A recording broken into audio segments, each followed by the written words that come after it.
Thanks for clicking on WMUR.com. I'm meteorologist Eric Weiklars. The heat continues to build across the state. Have seen a decent amount of sunshine to start. Temperatures too way warm in the 70s and the 80s. But you look to the west here and there are a cluster of showers and downpours, even thunderstorms too, that are attempting to make inroads from the west as they move towards the east. And ultimately, with the fuel in place today, both in the form of higher heat and humidity, we are expecting downpours and thunderstorms later on this evening. So today should mark the final day of the heat wave for the entire state. We are expecting once again more unhealthy humidity and heat itself. To that point, the National Weather Service will once again continue the heat advisory for eastern Hillsborough and western Rockingham away from the immediate coastline until 6 o'clock tonight. Main concern here is as we go into the afternoon, the feels-like temperature, so the combination of both the temperature and the relative humidity will spike into the upper 90s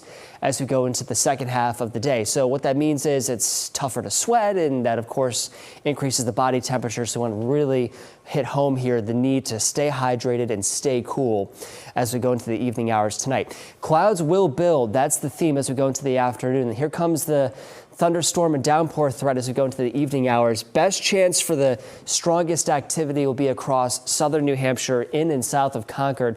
This will continue for several hours as we go into Wednesday morning.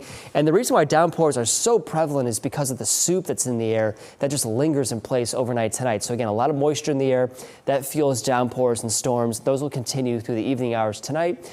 Tomorrow will feature a few more storms as we go into the afternoon, especially across central and southern New Hampshire, but wouldn't shock me if even the northern half of the state sees a rumble of thunder or two as we go into the evening hours. Now, Thursday looks a lot nicer. We're down into the low 80s, refreshing humidity, cools down even more on Friday, a good 20-degree minimum decrease in temperature with rain likely. And it looks like much of the weekend is not terribly bright, but the good news, it's not as warm with highs only in the 70s.